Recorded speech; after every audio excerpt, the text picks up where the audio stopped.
반갑습니다. 별로 반갑지 않으신 것 같아요. 제가 이 교회를 노회할 때 한번, 우리 노회 원래 할 때 한번 왔었던 것 같아요. 예, 그때는 여름이었었던 것 같은데, 작년 여름이었었던 것 같은데, 좀 사람들이 없었을 때여서 그런지 조금 썰렁하다 그랬는데, 오늘 이렇게 우리 많은 여성교회 성교회 회원님들과 또 이렇게 또 많은 우리 성도님들이 이렇게 쫙 앉아 있으니까 아주 참 보기가 너무 좋습니다.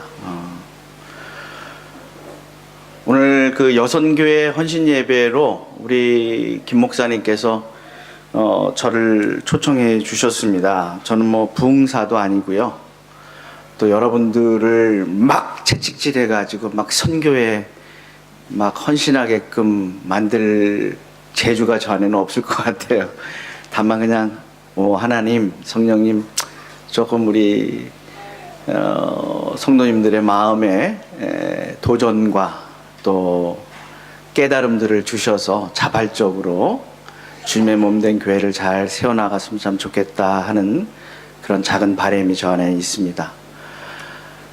오늘 그 찬양팀이 찬양을 하는 모습을 보면서 문득 30년 전의 모습이 잠깐 생각이 났어요. 어떤 모습이었냐면 그 예수전도단이라고 하는 그 선교단체가 30년 전에 이제 한국에서 막 새로 시작할 때였던 것 같아요. 그때 그 광화문에 가면은 생명의 말씀사라고 하는 그 서점이 있었고, 그 건너편에 구세군 빌딩이 있었어요. 그 구세군 빌딩에서 예수전도단 청년들이 모였는데, 저도 친구의 손에 이끌려서 그 예수전도단 모임에 처음 갔어요. 갔는데 이제 뭐 이렇게 갑자기 저는 전통적인 기독교 교회에서 자랐기 때문에 그런 분위기가 상당히 어색했었어요. 지금은 이제 교회에도 그런 찬양이나 분위기들이 많이 들어왔는데, 그 당시만 하더라도 참 굉장히 이렇게 교회라고 하는 곳이, 전통적인 교회라는 곳이 그냥 예배드리고, 또 뭐 그 정도는 아니지만 남녀 7세 부동석이라고 해가지고 남자랑 여자랑 별로 이렇게 큰 교제나 만남이 좀 드물었었는데, 막 찬양을 하면서 오늘 찬양 인도자가 했던 것처럼 막 찾아가라는 거예요. 자, 이렇게 찾아가서 손을 붙잡고 축복해 주십시오. 근데 어떤 자매 한 분이 저한테 오는 거였어요. 다 잡고 제 손을 덥석 잡는데, 그리고 이제 뭐 축복합니다 뭐 이런 찬양을 부르는 거였어요. 근데 제가 완전히 얼음이 돼가지고, 이런 분위기는 생전 처음이었거든요. 얼굴이 굳어져가지고 안면이 굳어지면서, 안면이 사람이 굳어지고 그 분위기가 어색해지면 어떻게 돼요? 근육이 막 제 스스로 떨리는 걸 막 느꼈었어요. 근데 오늘도 이렇게 찬양을 보니까 그 찬양 인도자가 축복송 아까 하면서 옆에 사람들 한번 쳐다보면서 축복해 주십시오, 사랑합니다 고백해 주십시오 할 때, 우리 남자분들이 좀 대부분 그러신 것 같아요. 오히려 여자분들은 오히려 이런 부분들에 있어서 상당히 더 플렉시블한 것 같은 느낌이 들었는데, 어쨌든 그러한 기억이 되살아났습니다. 어쨌든 오늘 여성교회 헌신 예배인데요. 교회는 이 여성 동지들의 힘으로 더 세워져 가는 것 같다라고 하는 제 개인적인 경험상 그런 고백을 제가 드립니다. 교회 가면 항상 성비가 아무래도 여성이 더 많은 것 같아요. 또 이 교회도 아마 남자 파워보다는 여성 파워가 더 크지 않을까 이렇게 싶은데 어떻습니까? 아까 찬양팀도 보니까 한 분만 남자고 다 여자분들이었어요. 원래 그런 건지 아니면 오늘만 여성교회 헌신 예배여서 그런 건지 모르겠고요. 또 하나는 그 남자분은 굉장히 그 여성분들은 밝고 발랄하게 찬양을 하는데, 남자는 여전히 역시 조금 어색한 그런 느낌을 받았는데, 어쨌건 오늘 여성교회 헌신 예배로 여러분들과 함께 이렇게 같이 말씀을 나누게 돼서 참 반갑고요. 여자들은 교회 역사를 볼 때도 오히려 남자들보다 더 의리가 깊다라고 하는 생각을 제가 개인적으로 지울 수가 없습니다. 왜냐하면 예수님을 열심히 따라다녔던 그 12제자 가운데 여성은 한 분도 없었어요. 12제자 안에 포함되지는 않았어요. 아마 그 당시의 문화 자체가 남성 가부장적 사회였고, 또 남성 위주의 이 성경 기록자들이 아마 성경을 기록했기 때문에 여성들을 의도치 않게 아마 뒷전으로 밀어놨던 것이 아닌가 하는 생각이 들기도 하는데요.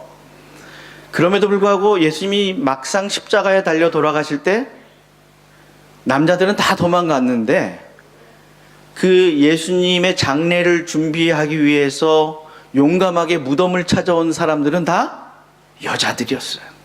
할렐루야! 이럴 때 할렐루야 하시는 거예요. 예, 그 보면 남자들보다 오히려 이 여자들이 더 의리가 있는 것이 아닌가.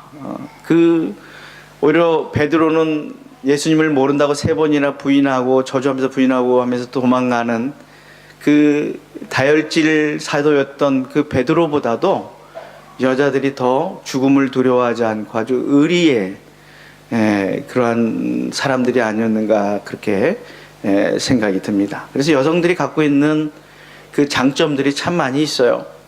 여성들은 저도 이제 저희 집안에 저 혼자만 남자고 다 여자예요. 저는 딸만 셋입니다. 아들 하나 정도 있었으면 하고 바랬는데 하나님께서 아들을 주시지 않더라고요. 근데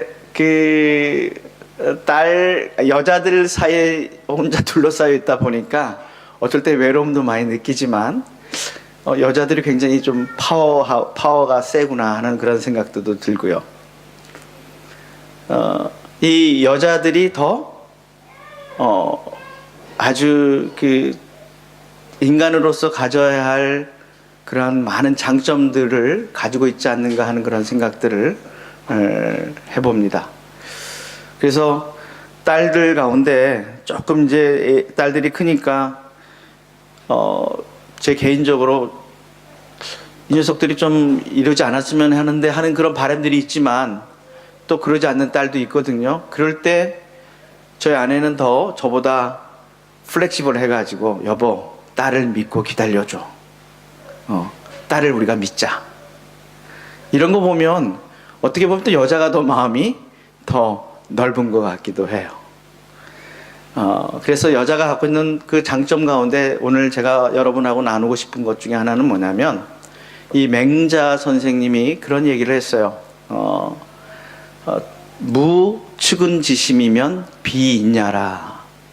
제가 좋아하는 말 중에 하나가 무수호지심이면 비있냐라. 무슨 말이냐면 부끄러움을 모르면 인간이 아니다 라고 하는 말인데요, 그 맹자의 사단 중에서 첫 번째 나오는 인에 관한 얘기인데요, 그 인의 예지 중에서 인의 예지, 이 4가지가 인간에게 없으면 인간이 아니다, 그렇게 얘기하잖아요. 그래서 이 4가지를 흔히 저속한 말로 뭐라고 얘기해요? 싸가지라고 그래요. 4가지가 없으면. 그 4가지가 인, 의, 예지, 어질린, 옳을 의, 그 다음에 그런 예절, 그 다음에 지혜. 이 4가지가 없으면 인간이 아니다. 그래서 흔히들 우리가 보니 저 사람 싸가지가 없네 할 때 그 싸가지는 이 4가지가 변형된 말인데, 어쨌든 그 인에 관한 얘기 중에 첫 번째 인에 관한 얘기가 뭐냐면 무측은지심 비있냐라. 무슨 말이냐면 사람을 보고 측은히 여기는 마음, 또는 sympathy, empathy, 또는 사람을 정말 사람으로 여기는 그러한 타자를 나와 같이 여기는 마음이 없으면 인간이 아니다라고 하는 그 아주 귀한 사상을 아주 오래전에 이 맹자가 얘기했어요. 근데 성경에도 오늘 비슷한 얘기를 하고 있는 것을 우리가 볼 수가 있습니다. 1963년도에 한나 아렌트라고 하는 한 여성 철학자, 정치 철학자가 원래 이 여자는 독일에 살던 여자였는데, 그리고 철학자 하이데거의 연인이기도 했어요. 이 여자가 유대인이었습니다. 그런데 이 여인이 이 독일이 이제 나치 히틀러가 나치즘을 표방하면서 유대인들을 말살하고 하니까 이제 피난을 해서 미국으로 건너가서 활동을 했는데요. 우리가 알다시피 히틀러가 무려 600만이 넘는 유대인들을 그 홀로코스트라고 하는 곳에서 얼마나 많은 유대인들을 학살하고 죽였습니까? 그 중에 이 많은 유대인들을 아우슈비츠라고 하는 수용소에 그 수송하고 하는 그 수송 책임자인 아돌프 아이히만이라고 하는 사람이 그 전쟁이 끝났음에도 불구하고 용케 살아남아서 아르헨티나에 도망가서 살고 있었어요. 아마 그 영화도 나와 있는 걸로 알고 있는데요.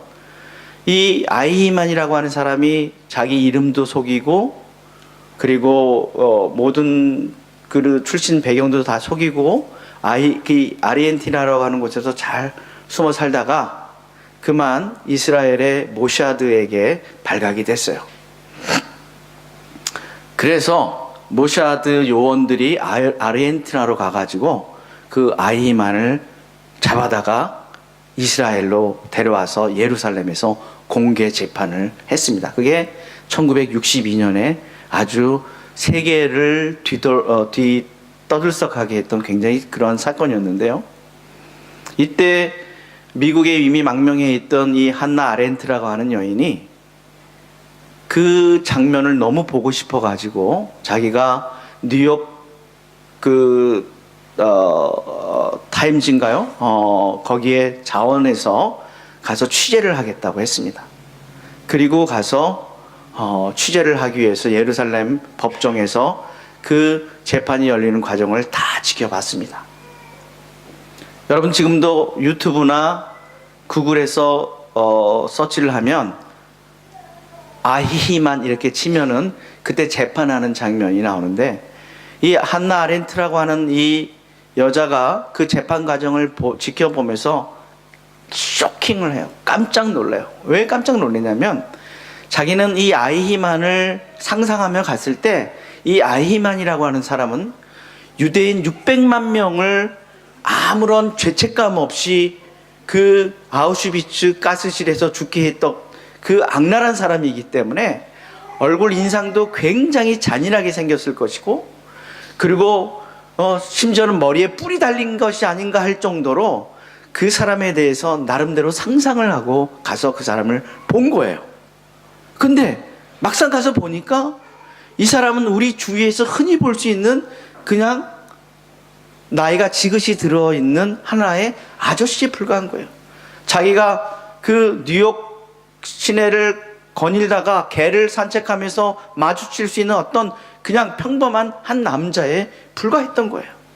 그 남자가 어떻게 그렇게 양심의 꺼리낌 하나 없이 많은 유대인들을 그 아우슈비츠 수용소에 보내서 죽게 하는 그러한 사람이 되었을까?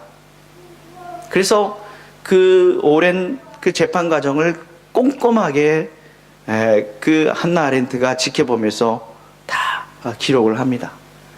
그리고 나서 내린 결론이 있었어요. 그 책이 예루살렘의 아이히만이라고 하는 책으로 나왔습니다. 여러분 이제 시간이 되시면 한번 읽어보시면 좋고요. 근데 그 한나 아렌트가 내린 결론은 뭐냐면 이 예루살렘의 아이히만이라고 하는 책에서 그 유명한 얘기를 하는데 악의 평범성이라는 얘기를 해요. Banality of evil. 악은 굉장히 평범하다. 우리가 생각하는 것만큼 잔인하거나 아주 극악무도하거나 그런 것이 아니라 굉장히 평범한 가운데 악이 도사리고 있고 존재한다. 근데 그 악은 어디서 출발하냐? 바로 무사유, 생각하지 않는 곳에서부터 출발한다라는 결론을 내려요. 왜냐하면 그 재판 과정 내내 그 아이히만이 한 얘기가 있어요. 나는 그저 정부 또는 그 당국자들이 시키는 대로 명령을 받아서 했을 뿐입니다 라고 그냥 얘기를 하는 거예요. 그래서 자기의 무죄를 자꾸 아이히만은 증명을 하려고 했었어요. 나는 히틀러가 시키는 대로 했던 것밖에 없습니다. 그래서 이 한나 아렌트가 악의 평범성이라고 하는 유명한 얘기를 하고, 악은 생각하지 않는, 이 아히만처럼 그저 명령을 받아서 생각하지 않고 그냥 행동하는 데서부터 온다라는 그러한 결론을 도출하는데, 저는 그 예루살렘의 아히만 책을 읽고 한나 아렌트의 의견에 동조하진 않아요. 물론 악은 무사유, 생각하지 않는 곳에서부터 출발을 했지만, 이 아히만이라고 하는 사람은 자기가 그 죄를 벗어나고자, 자기의 무죄성을 증명하고자 단지 자기는 생각을 안 했는데 명령을 받아서 한 것뿐입니다 라고 그렇게 둘러댄 것뿐이지, 실상 그 사람이 그 많은 사람들을 아우슈비츠로 보내면서 양심의 가책과 고통을 안 느꼈을까? 저는 그렇게 생각하지는 않습니다. 오히려 이 사람에게는 저는 공감 능력이 없었을 것이다, 공감성이 부족하지 않았는가, 그런 생각을 저는 개인적으로 합니다.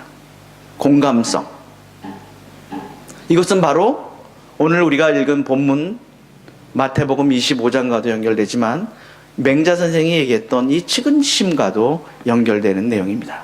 공감성, 공감 능력. 여러분, 공감 능력이라는 게 무슨 말인지 아시죠? 3년 전에, 저는 5년 정도 됐겠죠?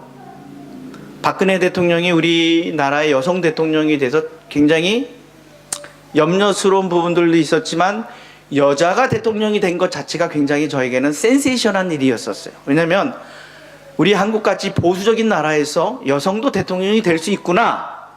오히려 미국 같은 나라도, 이렇게 자유와 평등을 주장하는 미국 같은 나라도 여성이 한 명도 대통령이 되지 못했는데, 우리 한국 같은 나라에서 여성이 대통령이 됐다는 것이 굉장히 이슈가 될 만하다라는 생각을 했었어요. 그러나 이 박근혜 대통령은 공감 능력이 전혀 없는 여인이었어요. 왜냐하면 궁정에서 공주처럼 그렇게만 자랐기 때문에 일반 사람들이 어떻게 사는지에 대해서 전혀 알질 못하는 거죠. 다른 사람들에 대한 공감 능력이 전혀 없었던 것이죠. 세월호를 통해서 그 어린 아이들이 수장되어 가는 그 시기에, 또 그 사건을 접했을 때 아기를 낳아본 사람이라면, 그 자기의 자녀가 마차 저렇게 수정되어 갔다면 어떠한 마음, 어떠한 공감 능력, 어떠한 측은지심, 어떠한 심퍼시, 긍휼히 여기는 마음들이 그 안에 있었을까? 근데 그런 능력들이 많이 부족했던 것 같아요. 저는 사람이 가장 처음 인간이 인간다워지기 위해서, 그 공자도 인의 예지를 얘기했고 맹자도 측은지심을 얘기했을 때 이 첫 번째는 뭐냐면, 사람이 사람다워지기 위해서 첫 번째 조건은 바로 이 공감 능력이다. 다른 사람의 입장을 내 입장처럼 생각해보는 능력이다. 성경은요, 이것을 율법이요 선지자의 강령이라고까지 얘기해요. 여러분, 마태복음 5장인지 8장인지 제가 정확히 기억은 안 나지만, 남에게 대접을 받고 싶거든 먼저 너희가 남을 대접하라. 이것이 율법, 구약의 모든 율법의 총 요약한 것이고 선지자들이 말한 이야기들이다 라고 예수님이 그렇게 얘기하고 있는 것을 볼 수가 있어요. 그러니까 다른 사람의 입장에 서보는 것이죠. 내가 이런 행동을 하면 다른 사람이 어떻게 당할까? 어떤 입장일까? 내가 말을 하거나 행동을 할 때 다른 사람의 입장에 서보고 다른 사람을 마치 예수님처럼 대해보는 것. 그거는 오늘 예수님이 말씀하신 내용뿐만 아니라 모든 성인들이 했던 얘기라는 것이죠. 근데 오늘 우리가 읽은 마태복음 25장에서 아주 충격적인 얘기를 하고 있는 것을 볼 수가 있어요. 뭐냐면 하나님 나라의 얘기를 하고 있어요. 하나님 나라는 어떤 곳이냐? 우리가 읽은 본문 전에 이 마태복음 25장에는 하나님 나라에 대해서 다른 비유들이 나오고 있어요. 먼저 예수님이 하나님 나라에 대해서 얘기할 때는 하나님 나라가 언제 임하느냐, 때에 대해서 이야기하는 부분들이 있어요. 이때는 아무도 알 수 없다, 오직 아버지밖에 알 수 없다라고 하는 이야기를 할 때 하고요. 두 번째는 하나님 나라와 지금 현실 세계가 어떠한 차이가 있느냐 할 때 이 하나님 나라의 비유를 예수님이 그의 사복음서에서 설명을 합니다. 세 번째 할 얘기, 이 하나님 나라의 이야기들을 할 때 예수님이 주로 하신 얘기는 하나님 나라의 주인공은 누구냐? 과연 하나님 나라는 어떤 사람들이 들어갈 것이냐? 누가 하나님 나라를 차지할 것이냐? 오늘 우리에게 읽은 본문은 바로 이 하나님 나라를 누가 차지할 것이냐에 대한 주제예요. 오늘 우리가 마태복음 25장 31절부터 무려 10절 이상을 읽었습니다.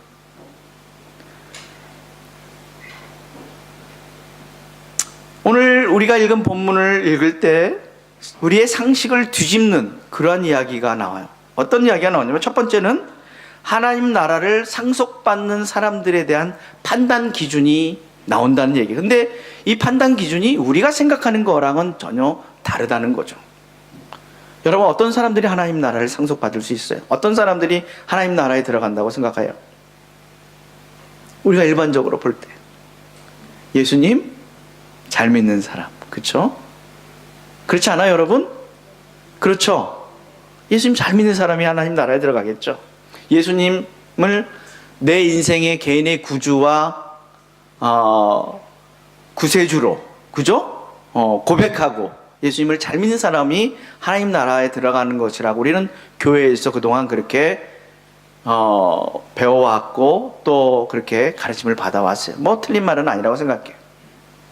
근데 오늘 우리가 읽은 본문에는 하나님 나라에 들어가는 자들에 대해서 예수님을 잘 믿냐 안 믿느냐 이 얘기는 전혀 언급하고 있지 않다는 사실이에요. 우리가 알다시피 오늘 읽은 본문은 마지막 때에 이제 심판주가 오셔서 두 무리로 나눠요. 세상을 두 무리로 나누는데 오른편에는 양으로, 왼편에는 염소들로 나눈다는 얘기예요.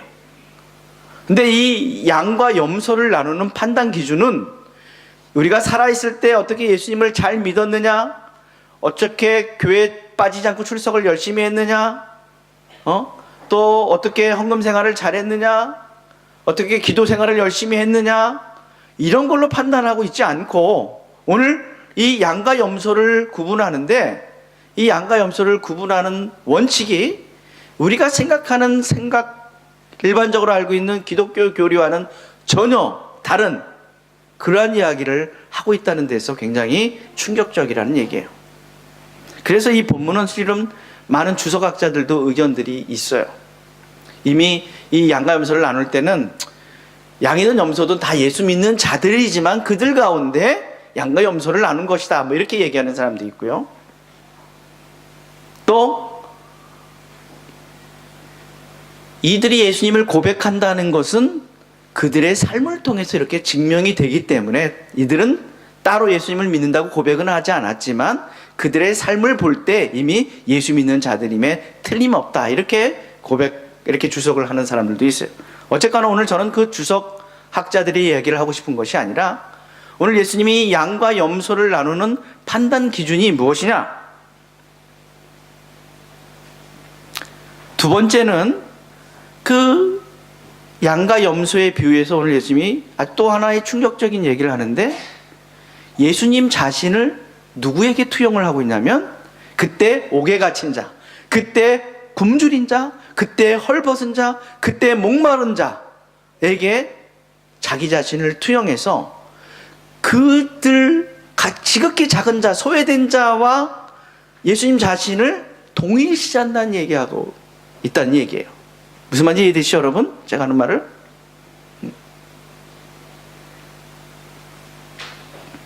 여러분, 우리가 잘 아는 대로 이사야서 53장에 가보면 예수님이, 이사야 선지자가 예수님 오시기 전 바로 600년 전에 예수님이 어떠한 일을 당할까에 대해서 예언되고 있는 내용이 나와요. 어떤 내용이 나냐면 그가 채찍에 맞음으로 내가 나음을 누리고 그가 징계를 받음으로 내가 고침을 받았도다. 그가 찔림은 내 허물을 인하며 그가 상함은 내 죄악을 인함이라. 그렇죠? 다시 말해서 그 어린 양, 예수님을 어린 양이라고 비유하는데 그 어린 양이 십자가를 지고 갈보리로 가는 그 어린 양이 모든 세상 사람들의 죄를 그 어깨에 다 짊어졌다. 그래서 그 예수님의 대속이, 그것을 믿는 사람들은 그 예수님 십자가 사건에 바로 내 죄가 거기에 다 투영된 것이고, 또 예수님 자신이 그러한 세상 사람들의 모든 죄를 짊어진 어린 양하고 아이덴티파이가 된 거예요. 그걸 얘기하면 뭐라고 얘기하냐면 모든 사람들의 죄가 다 예수님에게 트랜스퍼가 됐어요. 트랜스퍼라는 말이 무슨 말인지 알죠? 돈이 은행에서 이렇게 딱 트랜스퍼가 되잖아요. 우리 한국말로 말하면 전가됐다라고 해요. 전가. 그게 기독교 교리의 굉장히 중요한 사상인데, 우리의 죄는 다 예수님에게 전가됐고 예수님의 의는 우리에게 전가됐다. 예수님을 믿을 때. 그게 기독교 교리의 굉장히 중요한 얘기예요. 우리의 죄가 다 예수님에게 전가돼서 예수님이 우리가 받을 죄악과 고통을 대신 짊어지시고, 그리고 그가 채찍에 맞고 또 십자가를 지심으로 우리의 죄가 다 사함을 받았다. 이게 기독교 교리에 있어서 굉장히 중요한 전가 교리예요. 근데 그때 예수님은 어떻게 하냐면 모든 인류의 죄를 다 자신의 어깨에 짊어지면서 세상 사람들을 자기와 똑같은 아이덴티파이 하는 거예요. 세상 사람들의 죄가 마치 자기 죄인 양 똑같이 그것을 취급해서 하나님이 자기에게 심판을 하고 그 세상 사람들의 죄를 대신해서 다 당했다라고 하는 것이 우리가 믿는 기독교 교리의 대속 교리에서 굉장히 중요한 교리예요. 무슨 말인지 이해되십니까? 제가 하는 말이? 그때 사용되는 단어가 이 전가 교리 또는 트랜스퍼 또는 아이덴티파이라고 하는 이 사상인데, 이게 바로 오늘 우리가 읽었던 마태복음 25장에 나온다는 얘기예요. 그 지극히 작은 자, 소외된 자, 굶주린 자, 헐벗은 자, 목마른 자, 옥에 갇힌 자, 그들에게 하지 않은 것이 곧 누구에게 한 것이다? 나에 대해서 한 것이다 라고 오늘 예수님이 충격적인 얘기를 하고 있다는 얘기예요.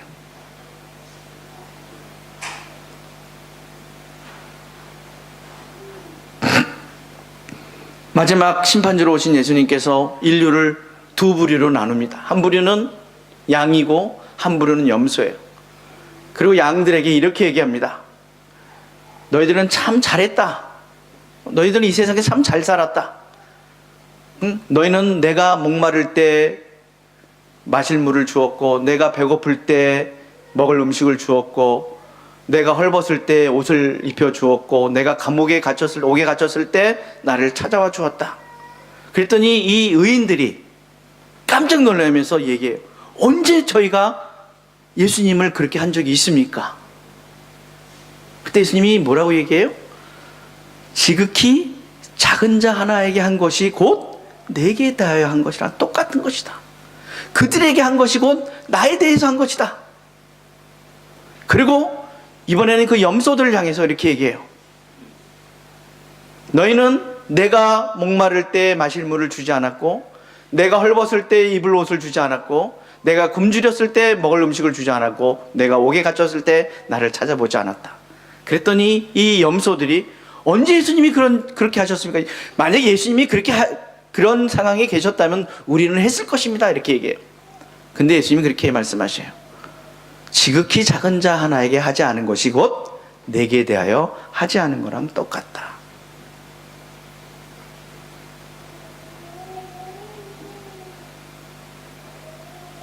사랑하는 성도 여러분, 예수 믿는다는 것이 곧 뭘까요? 전 요즘 들어서 저도 한 신앙생활을 40년 넘게 했지만 예수님을 믿는다는 것이 뭘까라고 하는 질문을 제 개인적으로 자주 저한테 해봅니다. 교회 생활에 익숙하고 어떤 제도화된, 형식화된, 그래서 주일날 교회에 와서 예배를 드리고 나면 뭔가 내 할 의무를 다 했고, 무슨 일이 있어서 교회 예배를 빠지면, 그래서 호주에 와서는 좀 그런 죄책감이 좀 많이 덜해지지만 뭔가 찝찝한, 그 예배 드리고 뭐 이렇게 교우 생활하고 하는 것이 예수를 믿는 것일까? 예수를 믿는다는 것이 뭘까? 그냥 예수님, 당신은 내 죄를 대신 짊어지시고 십자가에 달려 돌아가셨습니다. 그래서 내가 당신을 믿으면 이제 저는 죽어서 천국에 갈 것입니다. 이게 예수 믿는 것일까? 여러분 어떻게 생각하세요? 예수 믿는다는 게 뭘까? 적어도 우리가 신앙생활을 한다면 그런 근원적인 질문 정도는 한번 해보지 않을까요? 해보는 게 좋지 않을까요? 예수를 믿는다는 게 뭘까? 믿는다는 게 뭘까? 지금 한국에서는 기독교가 점점 갈수록 인구가 줄어들고 있다고 그래요. 제가 호주 올 때만 하더라도 우리 한국 인구가 남한이 한 4천만, 4,500만, 4천만 정도 됐던 것 같아요. 4천만에서 한 25%까지 기독교 인구가 늘었어요. 그래서 1200만 정도가 기독교인이라고 하는데 지금은 800만, 아주 적게 잡는 사람은 600만으로까지 많이 감소가 됐대요. 기독교인들이 굉장히 사회적으로부터 지탄도 많이 받고 욕도 많이 먹고 있는 그런 상황들이에요. 예수를 믿는다는 게 뭘까, 이런 상황에서? 우리끼리만 좋고, 우리 교회 와서만 좋고, 예수님이 내 죄를 짊어지시고 십자가에 달려 돌아가셨습니다. 그리고 이제부터는 내 마음대로 살고, 내가 하고 싶은 대로 살고, 나는 죽어도 이제는 나는 천국 갈 것입니다. 라고 믿는 것이 예수 믿는 것일까? 솔직히 하나님의 나라라는 것도요, 여러분, 제가 이 얘기만 한다면 한 몇 시간을 강의해도, 얘기해도, 여러분이 생각하고 있는 하나님의 나라와 예수님이 말씀하고 있는 하나님의 나라는 기본적인 단어의 개념 자체가 틀려요. 성경에서 회개하라, 하나님의 나라가 가까웠다라고 예수님이 세례요한이나 예수님이 말씀하실 때 그 하나님의 나라는요, 우리가 생각하는 죽어서 가는 저 천국을 의미하는 그 하나님의 나라가 아니에요. 그때 하나님의 나라는, 이 나라라는 단어는 reign, sovereign, 다시 말해서 하나님의 통치를 말씀하시는 거예요. 하나님의 다스림, 하나님이 이제 직접적으로 너희를 통치하시고 다스릴 때가 가까웠다라는 거예요. 그러니까 이 현실 세계에서 너희가 어떻게 살아야 할 것인가 너희가 주의하라는 얘기예요. 근데 이것이 2000년을 지나오면서 단테의 신곡이나 아니면 샤머니즘적인 그런 영향들을 많이 받아서 그냥 우리가 죽으면 어떤 우리의 영혼이 다른 제3의 세계로 공간 이동을 하는 그런 장소로만 막연히 생각하는데, 성경에서 말하는 하나님의 나라는 절대 그런 부분들이 아니에요. 그렇기 때문에 이 세상에서도 우리가 어떻게 살아야 할 것인가가, 이 세상에서 먼저 하나님의 나라를 이루며 사는 것이 얼마나 중요한 것인가를 성경은 끊임없이 얘기하고 있는 거예요. 오늘 여성교회 헌신 예배이기 때문에 실은 오늘 기도자도 그런 기도를 했죠. 에스더와 같이 나라를 구하고 아비에갈 같이 가문을 구하고, 저도 그런 설교를 준비했으면 참 좋겠다는 생각을 했어요. 근데 그래서 한나나 또는 드보라나 이런 여성의 인물들을 들고 나와서, 여러분, 우리 여성 동지들이요, 이 여성들이 이렇게 나라도 구하고 교회도 구하고 민족도 구하고 여러분이 헌신할 때 이런 놀라운 일들이 벌어집니다라고 하는 말씀을 준비할 수도 있었어요. 그러나 저는 오늘 제 개인적인 예수를 믿는다는 것이 과연 뭘까, 이런 얘기들을 오늘 여러분들하고 솔직하게 하고 싶었어요.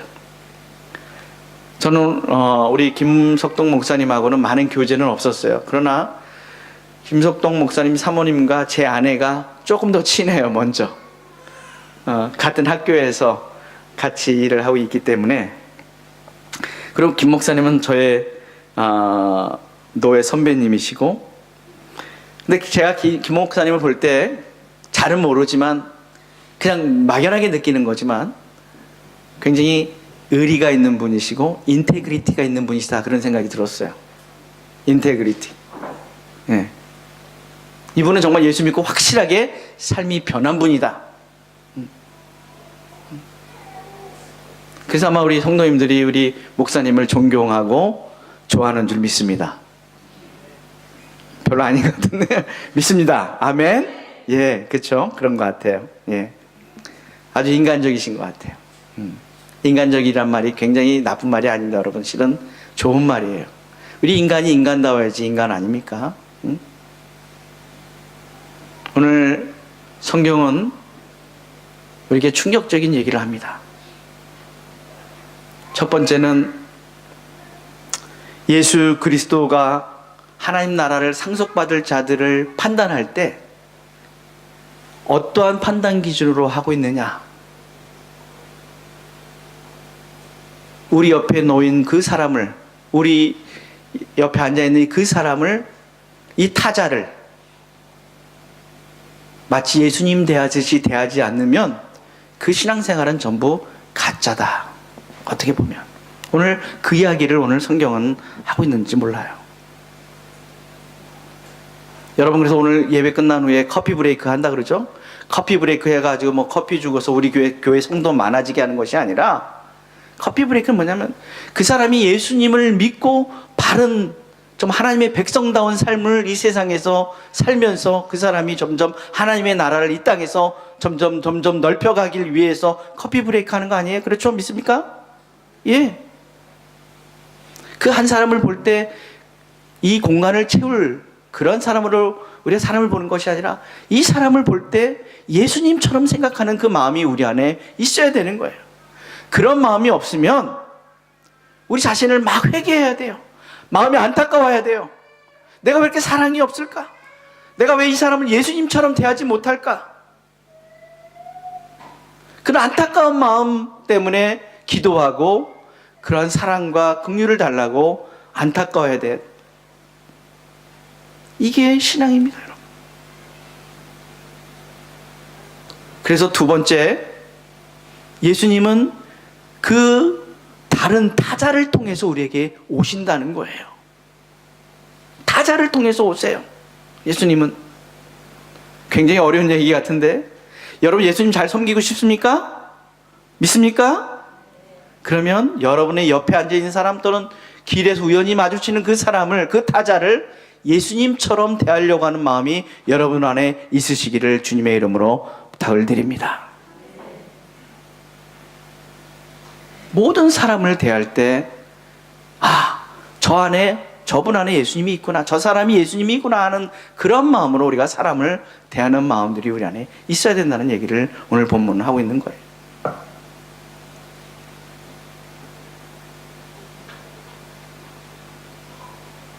근데 그게 실은 어려워요. 그렇죠? 실은 굉장히 어려워요. 저도 저한테 잘하는 사람만 예수님처럼 대하고 저한테 못하는 사람들한테 그런 마음 들기가 상당히 어려운데, 근데 그래도 어떻게 합니까? 주님, 그런 마음을 좀 부드럽게 해주셔서 타자를 바라볼 때, 제 3세계 사람들을 바라볼 때 그들 안에서 예수님의 타자성을 발견할 수 있는 그런 마음을 달라고 기도하시기 바랍니다, 여러분. 오늘 여선교회 헌신 예배를 오늘 여러분들이 주일 예배를 드립니다. 아마 우리 이 북부 해변 장로교회는 우리 우리 성도님들을 통해서 또 이렇게 굳건히 잘 성장해 왔고 또 자라왔으리라고 믿습니다. 우리 성도님들, 이 마음은 바로 성경에서 말하는 컴패션을 우리말로 말하면 뭐죠? 컴패션 뭘로 번역할 수 있을까요? 컴패션, 자비? 자비보다 또 있었는데, 그죠? 갑자기 생각이 안 나네요. 네, 괜찮아, 말씀해 보세요. 어쨌든 우리 안에 그 컴패션, 다른 사람들을 향한, 타자들을 향한 그런 컴패션들이 우리 안에 풍성하고 늘 넘쳐나서 우리가 만나는 사람들한테 다 예수 그리스도의 향기와 사랑을 잘 전달할 수 있는, 그래서 우리가 만나는 사람들 모두 다 예수님 대하듯이 섬길 수 있는 그런 저희 모든 북부 해변 장로교회 성도님들이 다 되시기를 주님의 이름으로 축원을 드립니다. 우리 한번 같이 기도합시다.